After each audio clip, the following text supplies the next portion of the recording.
नमस्कार विद्यार्थी मित्रांनो, ज्ञानदीप अकॅडमीमध्ये तुम्हा सर्वांचं मनापासून स्वागत आहे. आजचा आपला प्रश्न आहे. आपण अगोदर प्रश्न रीड करून घेऊया.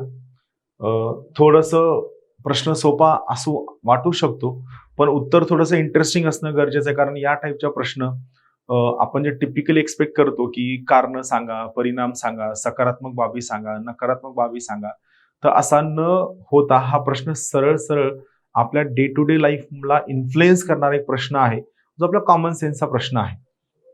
प्रश्न काय आहे पाहूया आपण. पहा, अलीकडच्या काळात आर्थिक वाढीला वाढविण्यासाठी, ऍक्च्युअली हा मुद्दा नाहीये इथं, हा शब्द मिस झालाय.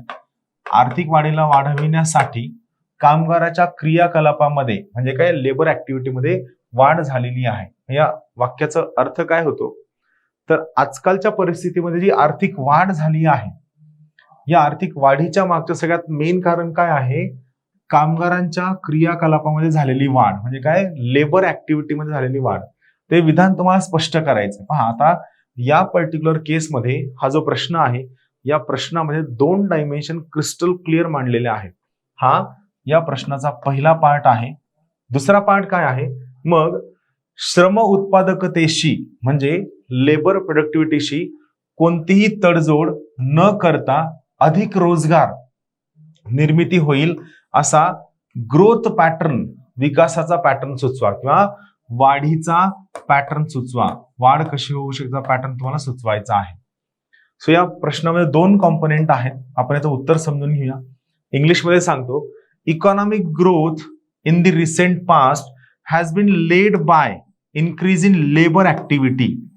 सो हा सिंपल कन्सेप्ट आहे की सध्याच्या रिसेंट टाइम पिरियडमध्ये जी काही इकॉनॉमिक ग्रोथ, जी काय आर्थिक वाढ आपल्याला दिसते, यांचं सगळ्यात मेजर कारण आहे लेबर ऍक्टिव्हिटीमध्ये झालेली वाढ. हे वाक्य तुम्हाला काय करायचं, एक्सप्लेन करायचं आहे.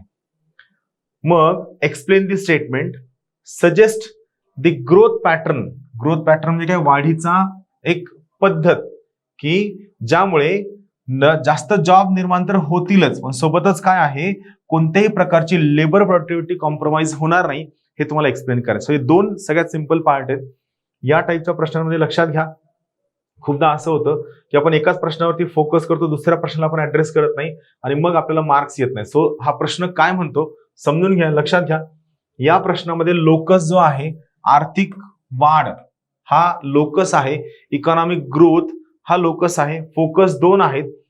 आर्थिक वाढीमध्ये किंवा आर्थिक विकासामध्ये कामगार कार्याची भूमिका, लेबर ऍक्टिव्हिटीची भूमिका, आणि दुसरं आहे तुमच्या वाढीची पद्धत कोणती असावी, ग्रोथ पॅटर्न कोणता असावा की ज्यामुळे 2 गोष्टी मिळतील. पहिली गोष्ट, जास्त जॉब सुद्धा क्रिएट होतील. दुसरी गोष्ट, प्रोडक्टिव्हिटी सुद्धा कॉम्प्रोमाइज होणार नाही. सो हे सिंपल लोकस आणि फोकस आहेत. लक्षात घ्या, जोपर्यंत तुम्ही प्रश्नाला डिकोड करून आपल्याला काय लिहायचं आहे हे कॉम्प्रिहेंड करत नाहीत, तोपर्यंत तुम्ही लिहिलेली सगळीच्या सगळी उत्तर तुम्हाला मार्क्स न देणारी ठरतात. आणि सरते शेवटी आपण म्हणतो की मी युपीएससी, मला सगळं येतं, सगळं नॉलेज आहे, मला सगळं माहित आहे, तरी युपीएससी मला मार्क्स दिले नाही. सो असं होता कामा नये. चला, आता आपण उत्तरात काय असायला हवं याबद्दल आपण चर्चा करूया. तर इथं तुम्ही विचार केला असता, इथं पहा, इंट्रोडक्शन देताना, या प्रश्नाचं इंट्रोडक्शन लिहिताना तुम्हाला काय करायचं, श्रम कार्य म्हणजे काय, लेबर ऍक्टिव्हिटीचं महत्व तुम्हाला सांगायचं आहे.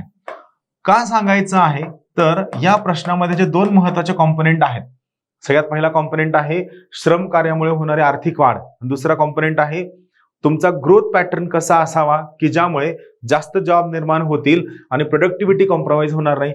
दोन्ही ठिकाणी लेबर ऍक्टिव्हिटीला, श्रम कार्याला सर्वात जास्त महत्व आहे. यामुळे तुम्हाला पहिल्या पॅराग्राफमध्ये हा जो लेबर ऍक्टिव्हिटी आहे, ही लेबर ऍक्टिव्हिटी आर्थिक वाढीसोबत कशी निगडीत आहे, दुसरी गोष्ट, लेबर ऍक्टिव्हिटी जास्त जॉब क्रिएट करण्याशी कशी संबंधित आहे, आणि ही लेबर ऍक्टिव्हिटी जर ज्युडिशियसली यूज केली तर ही प्रोडक्टिव्हिटी सुद्धा कशी इंटॅक्ट ठेवू शकते, उत्पादकता सुद्धा कशी मेंटेन ठेवू शकते, याबद्दल तुम्हाला पहिल्या पॅराग्राफमध्ये सांगायचं आहे. लक्षात घ्या, या ठिकाणी तुम्ही लेबर म्हणजे काय, इकॉनॉमिक ग्रोथ म्हणजे काय, ग्रोथ पॅटर्न म्हणजे काय, असं जर लिहित बसला तर या ठिकाणी तुम्हाला मार्क्स येणार नाहीत. इंट्रोडक्शन हे सगळ्यात जास्त क्रुशियल असतं. इंट्रोडक्शन रिफ्लेक्ट करतं तुम्हाला प्रश्न कळलेला आहे की नाही, आणि यामुळे तुम्हाला प्रश्न कळलाय की नाही हे कॉम्प्रिहेंड होण्यासाठी इंट्रोडक्शन महत्वाचं आहे. इंट्रोडक्शन मध्ये तुम्हाला या श्रम कार्याला, या प्रश्नाच्या तीनही कॉम्पोनेंट सोबत लिंक करायचं आहे, तर तुम्हाला मार्क्स मिळतील. चला पुढे जाऊया आपण. आता मग या पर्टिक्युलर केसमध्ये श्रम क्रियाकलाप म्हणजेच काय, लेबर ऍक्टिव्हिटी ही आर्थिक वाढीस कशी मदत करेल तुम्हाला समजावून सांगायचं आहे. थोडक्यात काय आहे की लेबरची ऍक्टिव्हिटी वाढली, जास्त लोकांना रोजगार मिळाला, जास्त लोकांनी काम करायला सुरू केलं, जास्त रोजगार वाढला, तर यामुळे इकॉनॉमिक ग्रोथ कशी होईल, आर्थिक वाढ कशी होईल, याबद्दलचे पॉइंट मी सांगितलेत. सगळ्यात पहिला पॉइंट यामुळे काय होईल, उत्पादकता वाढेल. दुसरी महत्वाची गोष्ट इनोव्हेशन, ज्याला आपण सर्जनशीलता म्हणतो, ते वाढेल. मानवी भांडवलाचा विकास होईल, ह्युमन डेव्हलपमेंट होईल. चौथं, उद्योजकता वाढीस लागेल, ज्याला आपण एंटरप्रेन्योरशिप म्हणतो. ज्या ठिकाणी चांगलं स्किल्ड ऍक्टिव्ह काम करण्यास तयार असणारं प्रोडक्टिव्ह कामगार तुम्हाला मिळतील, त्या ठिकाणी तुम्ही कोणत्याही उद्योगामध्ये बिझनेसमध्ये इन्व्हेस्टमेंट करण्यासाठी तयार असता. खूप सगळे उद्योजकांचा जन्म होतो. सो उद्योजकता एंटरप्रेन्योरशिप या ठिकाणी वाढीस मिळेल. त्यानंतर ऑटोमॅटिकली ज्या लोकांची पगार वाढणार आहे, जास्त लेबर मिळण्यामुळे यांची पगार वाढली, क्रय शक्ती वाढली, यांची वस्तू आणि सेवांची मागणी वाढेल. याचाच अर्थ ग्राहकांची मागणी वाढणार आहे. या सगळ्यांचा इम्पॅक्ट तुम्हाला कशावरती लिहायचा आहे, या सगळ्यांचा इम्पॅक्ट आपल्या इकॉनॉमिक ग्रोथ वरती कसा होणार आहे हे तुम्हाला लिहायचं आहे. इकॉनॉमिक ग्रोथ म्हणजे ज्या सगळ्या गोष्टींमुळे आपला जीडीपी कसा वाढीस लागणार आहे हे तुम्हाला एक्सप्लेन करायचं आहे. मी नंबर ऑफ पॉइंट्स मुद्दे खूप जास्त देत आहे. सगळेच्या सगळे मुद्दे लिहिण्याची आवश्यकता नाही. 6 ते 7 मुद्दे तुम्ही त्या प्रश्नाला धरून जर लिंक करून जर एक्सप्लेन केले तर तुमचं उत्तर सफिशियंट होतं. 6 ते 7 मुद्द्यांमध्ये प्रश्न कोणत्या डायमेन्शननं विचारलाय, कोणत्या अंगानं विचारलाय हे जर लक्षात घेतलं तर तुमचं उत्तर करेक्ट असेल. त्यानंतर आणखीन कुठं बेनिफिट होतो तर स्पेशलायझेशन, याला आपण आणखीन एक शब्द वापरतो, विशेषीकरण होतं. जर स्किलवर काम केलं तर आपल्याला स्पेशलाइज लेबर मिळतो, ज्यामुळे आपली उत्पादकता वाढीस लागते, परकीय चलनाची कमाई मिळते, पायाभूत सुविधांचा विकास होतो, समाज कल्याण होतो, तुम्हाला मिळणारा कर महसूल टॅक्स रेव्हेन्यू सुद्धा वाढलेला असतो. बेसिक लक्षात घ्या, जर लेबर ऍक्टिव्हिटी वाढली तर या सगळ्या गोष्टींमध्ये इम्प्रूव्हमेंट होते आणि या सगळ्या गोष्टींमध्ये जर इम्प्रूव्हमेंट झाली तर ऑटोमॅटिकली तुमची ग्रोथ सुद्धा वाढलेली असते. या लेबर ऍक्टिव्हिटीमुळे आपली जागतिक स्पर्धात्मकता वाढते. जागतिक स्पर्धात्मकता 2 कॉम्पोनेंट मध्ये समजून घेतली जाऊ शकते. पहिला कॉम्पोनेंट, आपण ग्लोबली कॉम्पिटिटिव्ह आहोत, याचा अर्थ आपली वस्तू जागतिक बाजारपेठेमध्ये स्वस्त आहे, पण आपली वस्तू फक्त स्वस्त नाहीये तर याची गुणवत्ता सुद्धा जागतिक बाजारपेठेच्या तोडीस तोड आहे. याचाच अर्थ जर तुम्हाला तुमच्या इकॉनॉमीला ग्लोबली कॉम्पिटिटिव्ह करायचं असेल तर तुमची वस्तू, तुमची सेवा, तुमच्या इकॉनॉमीमध्ये वस्तू स्वस्त मिळायला हव्या त्या तुलनेमध्ये, आणि त्यांची गुणवत्ता सुद्धा चांगली असायला हवी. सर्वसमावेशक विकास होईल, लेबरची ग्रोथ झाल्यामुळे इकॉनॉमिक फ्लेक्सिबिलिटी मिळेल, तंत्रज्ञानाचा अवलंब होईल, आणि सगळ्यात महत्वाची गोष्ट, भांडण, सोशल टेन्शन्स कमी होऊन आपल्याला सोशल स्टेबिलिटी, सामाजिक स्थैर्य मिळण्यासाठी सगळ्यात मेन मदत होईल. थोडक्यात ह्या सगळ्या मुद्द्याला तुम्हाला लिंक करायचंय. लेबर ऍक्टिव्हिटी जर वाढली तर या सगळ्या गोष्टी इम्प्रूव्ह होणार आहेत, आणि जर या सगळ्या गोष्टी इम्प्रूव्ह होणार असतील तर ऑटोमॅटिकली आपल्या जीडीपी मध्ये सुद्धा ग्रोथ होणार आहे, आणि या जीडीपीच्या ग्रोथचा सगळ्यात मोठा इम्पॅक्ट आपल्या ओव्हरऑल इकॉनॉमिक डेव्हलपमेंट वरती होणार आहे. हा आपल्या उत्तराचा पहिला पार्ट झाला.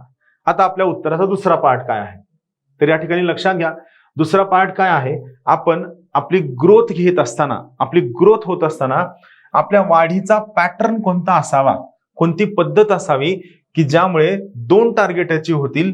पहिलं टार्गेट अचीव्ह होईल की जास्तीत जास्त लोकांना रोजगार मिळेल, जॉब वाढलेला असेल, आणि दुसरं टार्गेट असेल की जॉब जरी वाढले तर यामुळे आपली जी उत्पादकता आहे ही उत्पादकता कॉम्प्रोमाइज होणार नाही, उत्पादकता जशाला तशी राहील, labour productivity as it is राहील, हे या ठिकाणी आपल्याला हवंय. सो बेसिकली वाढीचा पॅटर्न या पद्धतीचा असावा की ज्यामुळे जॉब सुद्धा वाढतील आणि उत्पादकता सुद्धा कॉम्प्रोमाइज होणार नाही. मग सगळ्यात पहिला आहे श्रमप्रधान क्षेत्र, ज्याला आपण इंग्लिशमध्ये म्हणतो लेबर इंटेन्सिव्ह सेक्टर्सवर काम करणं गरजेचं आहे. लेबर इंटेन्सिव्ह सेक्टर्स असं क्षेत्र ज्या ठिकाणी पर युनिट प्रोडक्शनसाठी जास्त लोकांना रोजगार मिळतो, पर युनिट कॅपिटलचं ग्रो होत असताना जास्त लोकांना रोजगार मिळतो, याला आपण लेबर इंटेन्सिव्ह सेक्टर असं म्हणतो. आपल्या ग्रोथ पॅटर्न मध्ये लेबर इंटेन्सिव्ह सेक्टरला खूप मोठं महत्व आपण द्यायला हवं. दुसरं, लघु व मध्यम उद्योग जे खूप मोठी ग्रोथ देऊ शकतात. तिसरं, सेवा क्षेत्राचा विस्तार व्हायला हवा. चौथं, इनोव्हेशन आणि तंत्रज्ञानामध्ये सुद्धा आपण भर घालावयास हवी, ज्यामुळे आपले दोन्ही उद्दिष्ट अचीव्ह होतील. 5वं, हरित आणि नवीकरणीय ऊर्जा, जो आतापर्यंत अनएक्सप्लोर्ड एरिया आहे, या एरियामध्ये आपण जात नाहीयेत, हा एरिया आपण तपासून पाहाव्यास हवा. त्यानंतर पायाभूत सुविधांचा विकास आपण वर्कआउट करायला हवं. किरकोळ आणि ई कॉमर्स म्हणजे रिटेल आणि ई कॉमर्स, सध्या जर तुम्ही पाहत असाल की किती मोठ्या प्रमाणामध्ये ऑनलाईन वस्तूंचा सेल, तुम्हाला प्रत्येक गोष्ट घरपोच मिळते, तर यामध्ये आपण उत्पादकता आणि जास्त जॉब क्रिएशनला कसं सांगड घालू शकतो. त्यानंतर आरोग्य सेवा, वृद्धांची काळजी, यामध्ये सुद्धा खूप मोठा व्याक्यूम आहे, ज्या ठिकाणी रोजगार निर्मितीला खूप मोठी चालना आहे. कृषीचं आधुनिकीकरण, मॉडर्नायझेशन, ज्यामध्ये सध्याची मजुरांची समस्या आहे ती कमी होईल, कारण जर नवीन मजुरांना मॉडर्नायझेशन केलं, त्यांना तंत्रज्ञान वापराच्या गोष्टी दिल्या, तर हे मजूर कमी कालावधीमध्ये जास्त उत्पादकता देऊ शकतात. पर्यटन आणि आदरातिथ्य, जो आपला अनएक्सप्लोर्ड एरिया आहे, आदरातिथ्य याला आपण हॉस्पिटॅलिटी हा शब्द वापरतो. हॉस्पिटॅलिटी इंडस्ट्री सध्या खूप जास्त बूम मध्ये आहे, यावर सुद्धा काम कराव्यास हवं.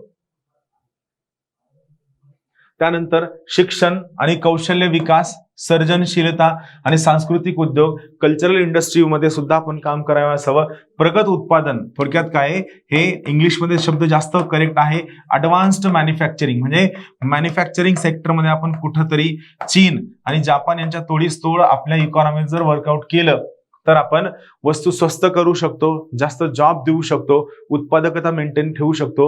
ऍडव्हान्स्ड मॅन्युफॅक्चरिंग, सामाजिक आणि सामुदायिक सेवा, सोशल सर्व्हिसेस आणि कम्युनिटी सर्व्हिसेसवर काम करायला हवं. घरगुती आणि वैयक्तिक सेवा, मोठ्या मोठ्या मेट्रोमध्ये तुम्हाला माहित असेल की अर्बन क्लॅब सारख्या सर्व्हिसेस असतील की जे सगळ्या प्रकारच्या सर्व्हिसेस तुम्हाला ऍट वन प्लेस घरात अवेलेबल करून देतात, जी आजची काळाची गरज आहे. या सगळ्यांवर जर आपण काम केलं तर आपण सगळे टार्गेट अचीव्ह करू शकतो. मग सगळ्यात शेवटी निष्कर्ष काय असायला हवा, लक्ष देऊन पहा. तर निष्कर्ष आपला बॅलन्स्ड असायला हवा. श्रम, उत्पादकता, सर्जनशीलता, रोजगार निर्मिती, आर्थिक वृद्धी आणि आर्थिक विकास यांचा समतोल साधणे ही काळाची गरज आहे. म्हणजे आपण एकाच घटकाकडे फोकस न करता ऍट वन टाइम आपण या सगळ्यांना एकत्रित घेऊन आपलं रोजगाराचं, इकॉनॉमिक ग्रोथचं धोरण असं असावं की जे सर्वसमावेशक, शाश्वत, सर्जनशील विकासाकडे जाईल, हे आपलं कन्क्लुजन असायला हवं. यासाठीचं तुम्हाला आवश्यक असणारं कोणतंही स्टेटमेंट तुम्हाला नॉर्मली आपल्या गव्हर्नमेंटच्या डॉक्युमेंटमध्ये मिळेल, ते डॉक्युमेंट घ्या, ते रीड करण्याचा प्रयत्न करा. मी सांगितलेले मुद्दे सरळ पाठ करून त्याच्यावरती काम करण्यासाठी वर्कआउट करा. लोकस समजून घ्या, फोकस समजून घ्या, यावर तुमचं उत्तर नक्की चांगलं असेल. थँक्यू.